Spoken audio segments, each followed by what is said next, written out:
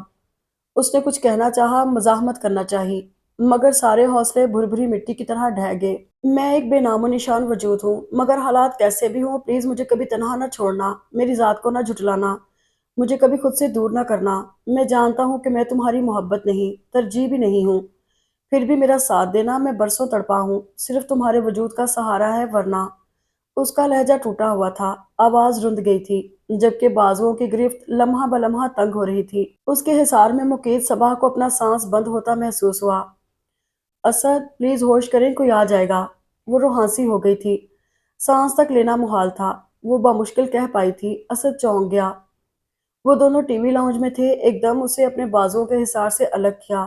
وہ اس قدر پرجوش اور بے باک پہلے کبھی بھی نہیں ہوا تھا۔ I am sorry Saba, really sorry. وہ رخ موڑ گیا تھا، صبا خود حیران تھی۔ ایک نگاہ اس کی چوڑی پشت پر ڈالی۔ آپ بیٹھے، میں کھانا لاتی ہوں، اپنی لڑکھڑاتی ٹانگوں سمیت لرزتی آواز میں کہہ کر وہ کچن کی طرف بڑھ گئی۔ وہ کئی دنوں سے اس کی کیفیت نوٹ کر رہا تھا، جب سے وہ لوگ کراچی سے آئے تھے تب سے اسے لگ رہا تھا کہ پشمینہ کچھ کہنا چاہتی ہے مگر کہہ نہیں پاتی۔ اب بھی رات کے اس پہر وہ بظاہر کتاب پڑھ رہا تھا مگر بستر پر دراز پشمینہ کو ہی نوٹ کر رہا تھا۔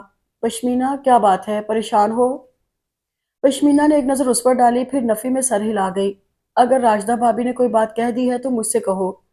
کوئی بات نہیں ہے، آپ کو خواہ فیل ہو رہا ہے۔ اس نے پھر ٹال دیا تھا، مرضی ہے تمہاری، ویسے کہتے ہیں کہ کہنے سننے سے دل کا بوجھ ہلکا ہو جاتا ہے۔ کتاب ایک طرف رکھتے ہوئے اس نے مکمل توجہ سے پشمینہ کو بازو کے حصار میں لے لیا تھا۔ کہا نا کوئی بات نہیں ہے، آپ کو تو بس موقع چاہیے۔ اپنے بالوں میں چلتا زوار کا ہاتھ روکتے اس نے چڑھ کر کہا اور زوار خان ہنس پڑا۔ ہماری پیاری سی بیگم صاحبہ خواہ ڈسٹرب نہیں ہوئی، کوئی بات ہوئی ضرور ہے۔ شاباش، جو بھی مسئلہ ہے مجھ سے کہو۔ پشمینہ نے لب دانتوں میں دبا لیے۔ وہ بھلا زوار سے کیا کہتی اور کیوں کر، وہ تو خود بھی نہیں جانتی تھی کہ اسے کیا چیز الجھا رہی ہے۔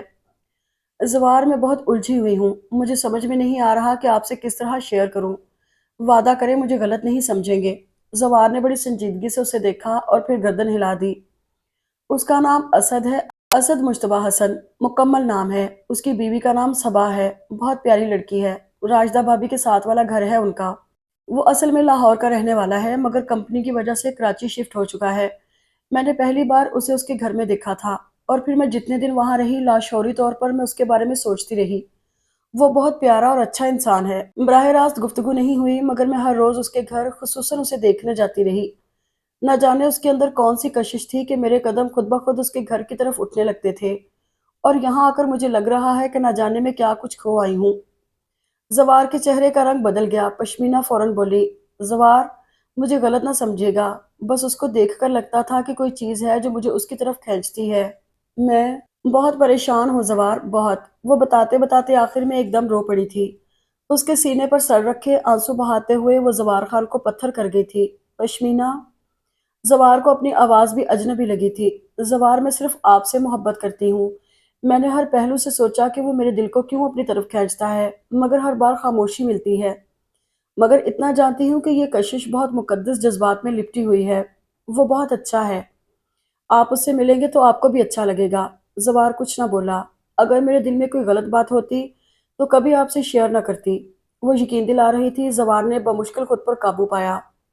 ہوتے ہیں بعض انسان ایسے جن کو دیکھ کر دل خود بخود ان کی طرف کھینچنے لگتا ہے۔